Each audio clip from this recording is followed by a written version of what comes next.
Ketika Abu Dzar Al-Ghifari ini masuk ke dalam masjid, dan kemudian Abu Dzar ini tidak mendapati orang lain kecuali di dalamnya ada Rasul sallallahu alaihi wasallam dan juga Imam Ali bin Abi Thalib.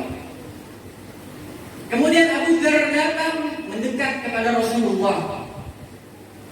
Ketika mendekat, duduk dengan hormat di hadapan beliau, Abu Dzar berkata kepada Rasul, "Ya Rasulullah, berikanlah aku nasihat-nasihat yang itu akan bermanfaat bagiku di dunia dan di akhirat.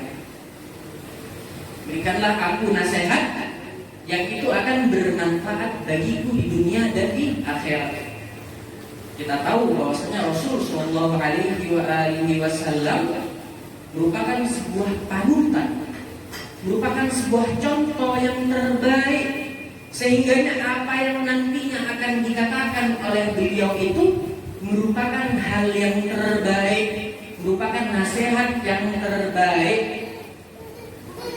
Kemudian Rasul sallallahu alaihi wasallam mengatakan kepada Abu Dzar, "Ya Abu Dzar, arba'un la yusibuhunna illa mu'min." Wahai Abu Dzar, tidak ada 4 hal kecuali 4 hal itu berada di dalam diri seorang mukmin. Yang pertama, Assalamualaikum warahmatullahi wabarakatuh. Alhamdulillahi rabbil alamin. Innahu huwa khairun nasir wa mu'in. Wassalatu wassalamu ala asyrafil anbiya'i wal mursalin, sayyidina wa habibina wa syafi'ina wa qurrati a'yunina Abil Qasim al-Mustafa Muhammad wa ala alihi at-tayyibin at-tahirin wa ashabihi al-malaa'ikati al-muntajabin, amma ba'd. Yang saya hormati para alim ulama, para tokoh, sesepuh, bin sepuh, dan khusus pada guru kita Habib Zainal Abidin bin Muhsin Al-Junduan, dan kepada orang-orang yang tidak bisa saya sebutkan namanya satu persatu. Alhamdulillah, puji syukur kehadirat Allah Subhanahu wa ta'ala,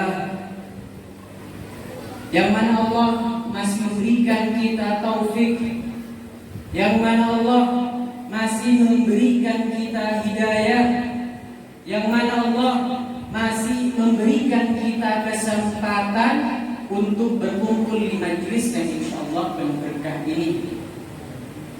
Salawat dan salam tak lupa kita curahkan, kita tujukan untuk baginda Muhammad sallallahu alaihi wasallam, karena dengan ajaran beliau, karena dengan apa yang beliau sampaikan, insyaallah kita akan ditujukan kepada jalan yang benar. Dan saya juga akan membahas tentang fadilah bersolawat, karena sudah dibahas oleh penceramah pertama tadi. Sudah sangat banyak fadilah untuk bersolawat.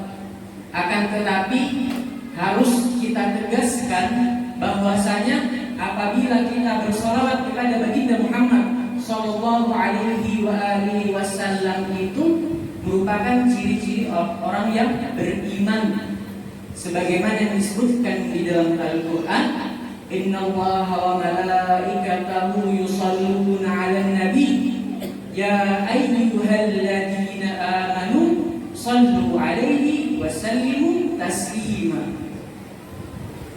Di sini Allah Subhanahu wa taala mengatakan bahwasanya Allah dan para malaikatnya bersalawat kepada baginda Muhammad sallallahu alaihi wasallam.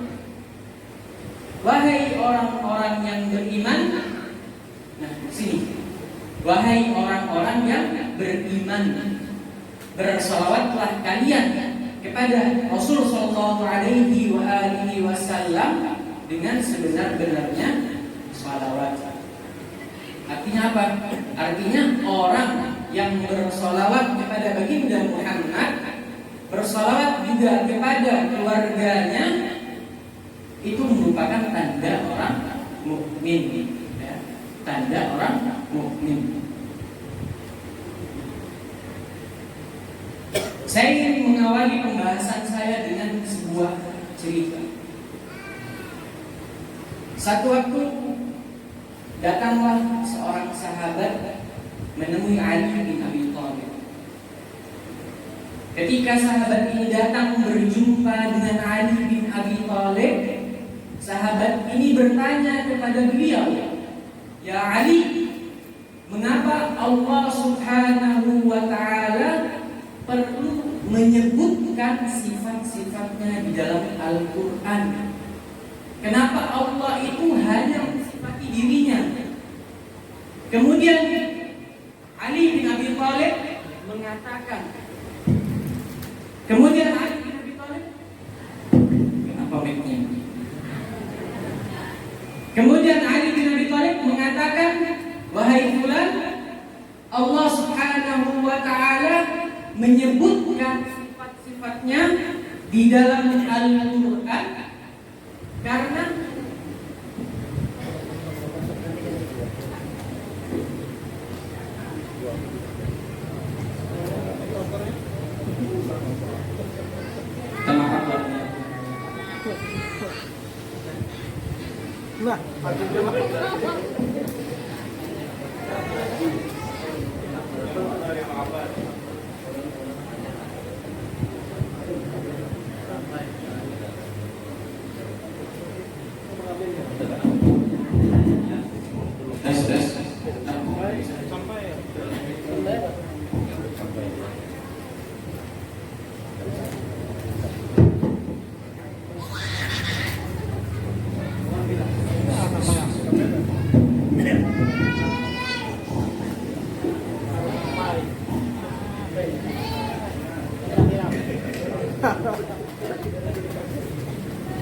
jadi bukan pendengarnya yang maju, malah saya yang maju.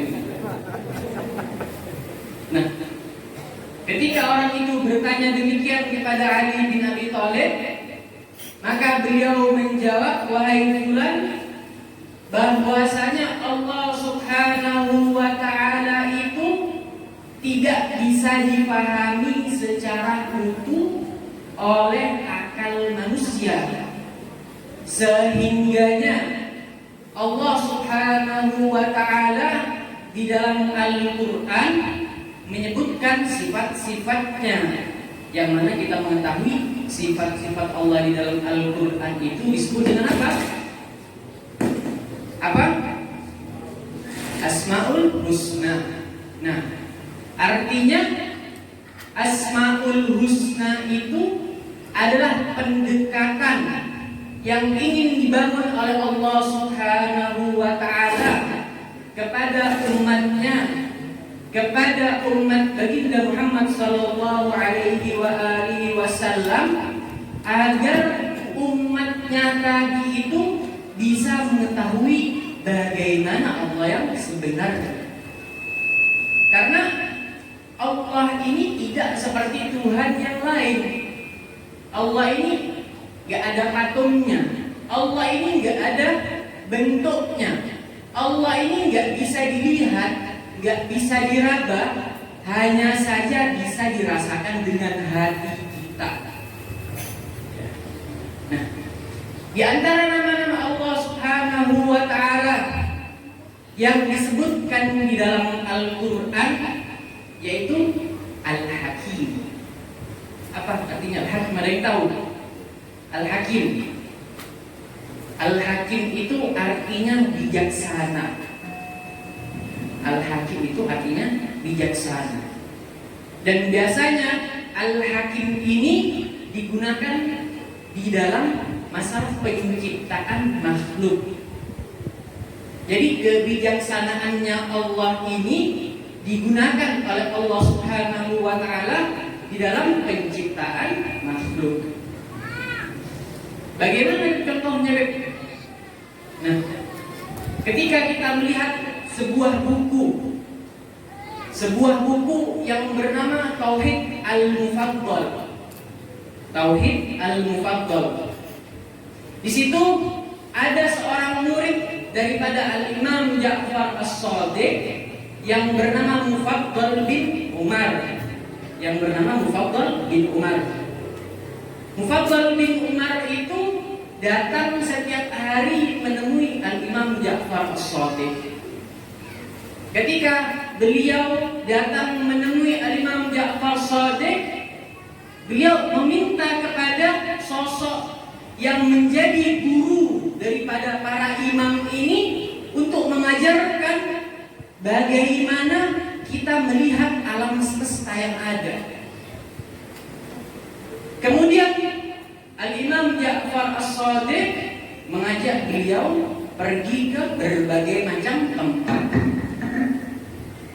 Ketika datang ke satu tempat, kemudian mereka melihat buah melon, ladang melon. Di situ Al-Imam Ja'far As-Shadiq mengatakan kepada muridnya yang bernama Mufaddal bin Umar, "Wahai Mufaddal, cobalah engkau lihat buah melon itu. Kau bayangkan apabila Allah Subhanahu wa ta'ala tidak menjalarkan buah melon itu di tanah. Kau bayangkan apabila buah melon itu memiliki pohon seperti pohonnya kurma. Apakah buah melon itu akan tetap berada di pohonnya ataukah akan jatuh? Kira-kira bakal tetap atau jatuh? Nah, bakal jatuh. Kemudian di lain kesempatan Al-Imam Ja'far As-Shadiq mengajak muridnya ini pergi ke tempat yang lain. Dan kemudian di tempat itu Al-Imam Ja'far As-Shadiq ini mengatakan kepada Mufaddal, "Ya Mufaddal, pernahkah kau membayangkan, pernahkah kau mengira-ngira kenapa Allah Subhanahu wa ta'ala ini menciptakan rasa lupa?" Menciptakan rasa lupa. Kemudian Al-Imam Ja'far As-Shadiq mengatakan kepada Mufaddal bahwasanya Allah Subhanahu wa ta'ala menciptakan lupa di dalam diri manusia itu agar manusia apabila punya dendam, apabila dia pernah melakukan sebuah kejahatan, apabila dia pernah berlaku yang buruk orang lain, orang yang diperlakukan demikian itu tidak akan selalu mengingatnya. Tapi orang yang punya utang jangan sampai lupa, Pak. Orang yang punya utang jangan sampai lupa. Nah, ini harus selalu diingat nih.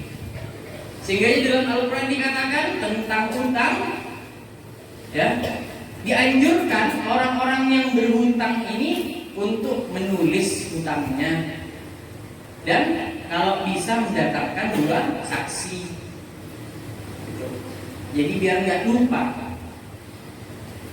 Sehingga ketika kita melihat apa yang sudah dilakukan oleh Al-Imam Ja'far As-Shadiq, apa yang sudah diajarkan oleh Al-Imam Ja'far As-Shadiq kepada muridnya yang bernama Mufaddal, itu menggambarkan kepada kita bahwasanya Allah Subhanahu wa ta'ala adalah zat yang bijaksana.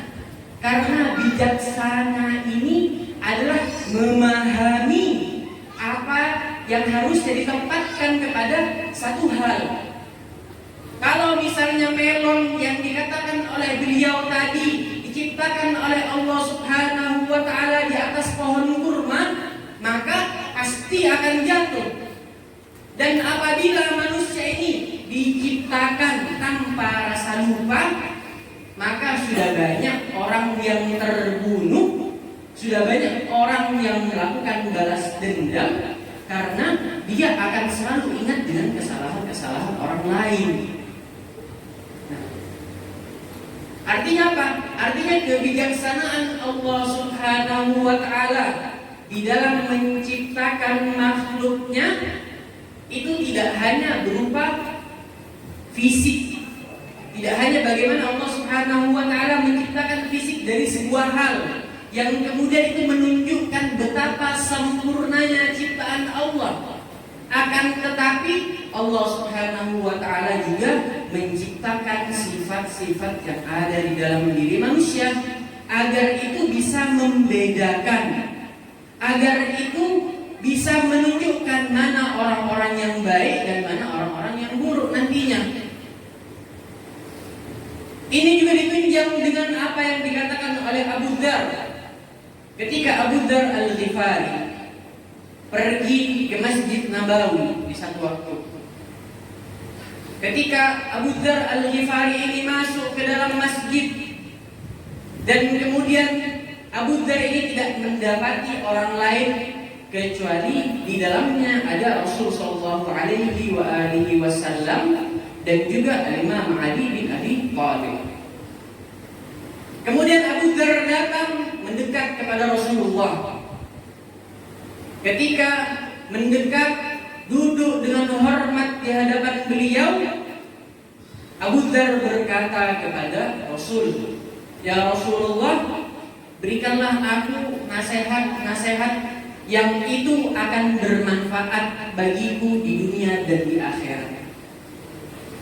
Berikanlah aku nasihat yang itu akan bermanfaat bagiku di dunia dan di akhirat." Kita tahu bahwasanya Rasul sallallahu alaihi wasallam merupakan sebuah panutan, merupakan sebuah contoh yang terbaik, sehingga apa yang nantinya akan dikatakan oleh beliau itu merupakan hal yang terbaik, merupakan nasihat yang terbaik. Kemudian Rasul sallallahu alaihi wasallam mengatakan kepada Abu Dzar, "Ya Abu Dzar, arba'un la yusibuhunna illa mu'min." Wahai Abu Dzar, tidak ada 4 hal kecuali 4 hal itu berada di dalam diri seorang mukmin. Yang pertama dikatakan oleh Rasulullah sallallahu alaihi wasallam adalah as-sum, diam. Apa? Diam. Apa yang dimaksud dengan diam di dalam nasihat Rasul ini? Diam yang dimaksud oleh Rasul sallallahu alaihi wasallam adalah seorang mukmin hendaknya menjaga ucapannya, hendaknya menjaga lisannya. Sehingga banyak di dalam hadis ataupun ayat-ayat yang ada di dalam Al-Qur'an, Allah Subhanahu wa taala ataupun baginda Muhammad sallallahu alaihi wasallam ini, beliau tidak ingin melihat para sahabat atau umatnya itu untuk berbohong. Beliau tidak ingin melihat umatnya, melihat sahabatnya itu saling mengumpat, saling mengatakan hal-hal yang buruk. Bahkan di Al-Quran dikatakan bahwasanya Allah Subhanahu wa taala itu berfirman bahwasanya wahai orang-orang mukmin, janganlah kalian itu membicarakan keburukan orang lain. Sehingga ketika kalian membicarakan keburukan saudara kalian yang lain, maka kalian seperti memakan daging mereka. Seperti memakan daging mereka. Dan di lain hadis, di lain riwayat dikatakan bahwasanya yang termasuk menjaga lisan itu adalah tidak bertanya hal yang tidak bermanfaat, tidak bertanya hal yang tidak berguna. Contohnya, satu waktu Imam Ali bin Abi Thalib ini pernah berkata pada sahabatnya, "Wahai sahabat-sahabatku, saluni qabla an tafkiduni." Bertanyalah kepadaku sebelum kalian kehilanganku. Kemudian sahabat daripada Imam Ali bertanya kepada beliau, "Ya Ali, katakanlah kepadaku berapa jumlah rambut yang ada di kepalaku." Maksudnya rambut yang ada di kepala itu berapa banyak? Jenggot, kumis, bulu mata, alis, atau rambut yang ada di kepala. Kemudian Imam Ali mengatakan, "Wahai sahabatku, apakah ketika aku mengatakan berapa jumlah rambut yang ada di kepalamu itu kemudian bertambah keimananmu? Apakah ketika aku mengatakan berapa banyak jumlah rambut yang ada di kepalamu itu bertambah ketakwaan dan pengetahuanmu?" Sehingganya hal-hal semacam ini itu merupakan hal-hal yang tidak diinginkan.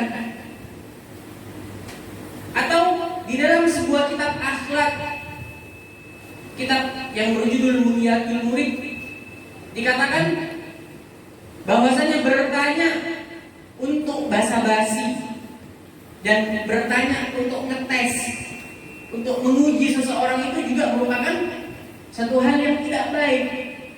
Sehingganya hal-hal ini tidak diinginkan oleh Rasul Shallallahu Alaihi Wasallam berada di lisan orang-orang mukmin. Dan yang kedua, Rasul Shallallahu Alaihi Wasallam mengatakan kepada Abu Dzar, "At-tawadhu."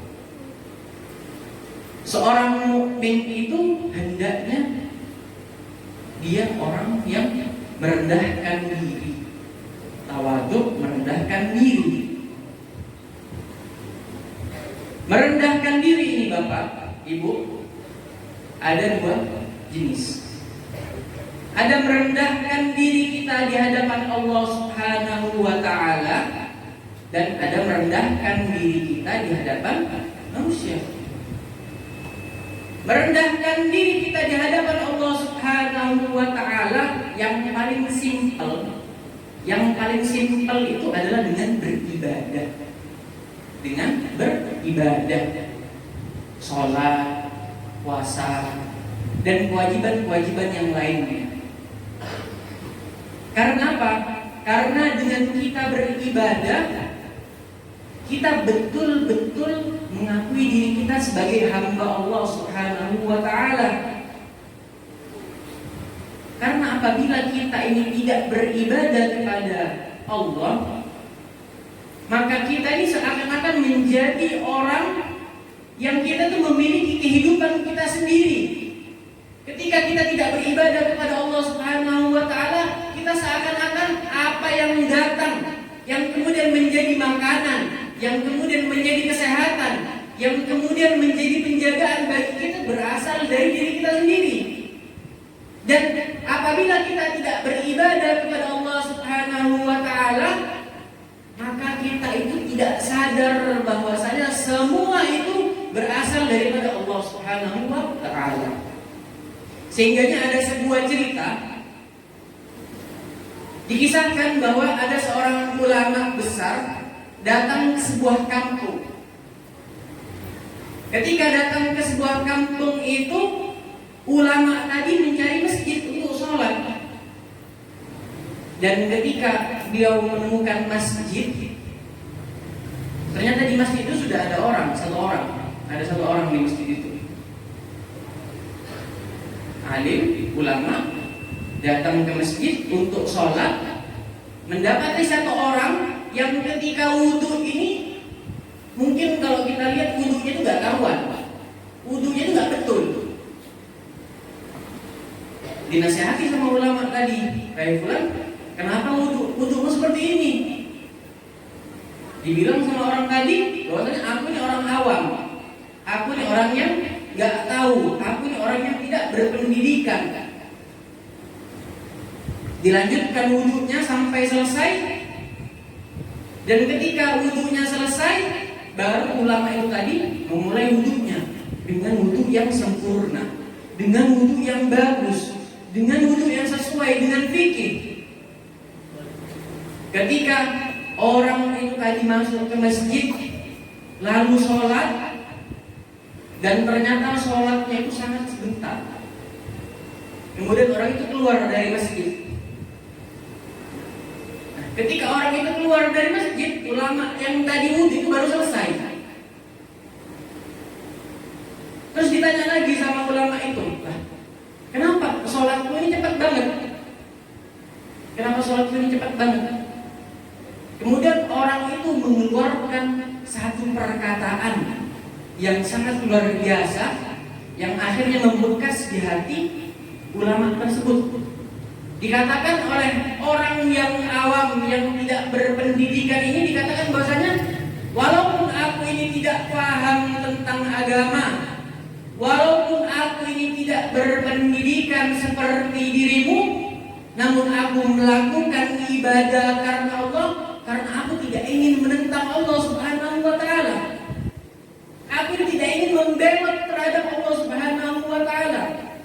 Sehingga aku tetap melakukan ibadah sebagaimana yang aku tahu, sehingganya aku tetap bersyukur, aku tetap menghambakan diriku kepadanya karena aku sadar bahwasanya semua yang aku miliki ini berasal darinya. Itu tawadhu terhadap Allah Subhanahu wa Ta'ala. Dan tawadhu terhadap manusia, tawadhu terhadap manusia, contoh yang sering kita dapati sehari-hari adalah bagaimana kita merendahkan suara kita di hadapan orang tua, merendahkan suara kita di hadapan orang tua. Di dalam ayat Al-Quran dikatakan bahwasanya wahai para sahabat, janganlah kalian meninggikan suara kalian di atas suara Nabi. Jangan kalian meninggikan suara kalian di atas suara Nabi. Akan tetapi karena di zaman sekarang ini tidak ada Nabi dan tidak akan pernah ada lagi Nabi, orang yang kemudian termulia setelah Nabi adalah orang tua kita, maka itu pun berlaku bagi orang tua kita. Artinya apabila kita membentak orang tua atau bahkan kita mengatakan alah kepada orang tua kita, maka itu bukan merupakan bentuk tawadhu. Karena apa? Karena orang tua itu adalah sosok yang mendidik kita, sosok yang membesarkan kita, sosok yang mengajari kita, sehingganya kita harus berbuat yang pantas, berbuat yang baik, berbuat yang bagus kepada mereka. Agar apa? Agar mereka itu tidak merasakan sakit hati, agar mereka itu merasa bahwasanya aku sudah membesarkan anakku, tapi mengapa anakku demikian? Artinya apa? Jangan sampai membuat mereka menyesal sudah membesarkan kita apabila kita tidak berbuat baik kepada mereka. Itu tawadhu kepada manusia. Itu contoh kecil. Kemudian dinasihatnya yang ketiga, Rasul sallallahu alaihi wasallam berkata kepada Abu Dzar, qillatus syai'. Qillatus syai'. Qillatus syai' ini bisa kita maknakan juga dengan qanaah. Bisa kita maknakan juga dengan qanaah, kesederhanaan. Kesederhanaan artinya apa yang kita miliki walaupun sedikit, apa yang kita dapat walaupun sedikit, itu harus kita syukuri. Karena itu merupakan pemberian daripada Allah Subhanahu wa Ta'ala. Dikatakan di sebuah riwayat bahwasanya sesiapa, ya ini sangat menarik Bapak Ibu sekalian, ini sangat menarik. Sesiapa yang bersyukur atas rizki sedikit yang diberikan oleh Allah Subhanahu wa Ta'ala, ya, sesiapa yang bersyukur atas rizki sedikit yang diberikan oleh Allah Subhanahu wa Ta'ala, maka Allah akan menerima ibadahnya yang sedikit. Allah akan menerima ibadahnya yang sedikit. Sehingganya di sini itu dikatakan bahwasanya qanaah menjadi satu syarat. Qanaah menjadi satu syarat ibadah kita yang sedikit itu bisa diterima oleh Allah Subhanahu wa taala. Kita bersyukur, kita ridho dengan apa yang diberikan oleh Allah Subhanahu wa taala. Dan yang terpenting dari qillatus syai' ini adalah apabila orang-orang yang ada itu merupakan orang-orang yang kaya, orang-orang yang tajir, orang-orang yang memiliki rumah-rumah besar, jangan memasukkan harta yang sedikit itu, sedikit di hadapan Allah itu ke dalam hati kita. Sehingganya dikatakan di sebuah buku, apabila kita ingin naik ke langit, mendekatkan diri kepada Allah Subhanahu wa taala, namun dunia dan isinya ini membelenggu kaki kita, maka sangat sulit bagi kita untuk dekat atau bahkan menjadi walinya Allah Subhanahu wa taala.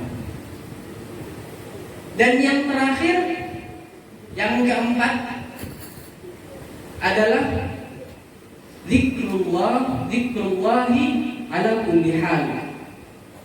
Nasihat Nabi yang keempat kepada Abu Dzar Al-Ghifari adalah mengingat Allah Subhanahu wa taala di dalam kondisi apapun. Biasanya kita ini kan kalau ingat sama Allah ini, kalau udah gak punya, kalau udah susah, kalau udah sedih, kalau udah pengen sesuatu, baru kita ingat sama Allah Subhanahu wa taala. Nah, orang-orang mukmin yang diinginkan oleh Rasul sallallahu alaihi wasallam, mereka itu bukan hanya ingat dengan Allah ketika susah. Rasul tidak ingin umatnya yang mengaku mukmin itu hanya mengingat Allah ketika butuh.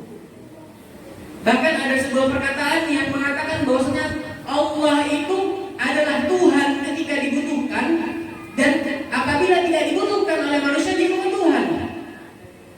Ini adalah sebuah hal yang tidak pantas apabila kita lakukan hal yang demikian.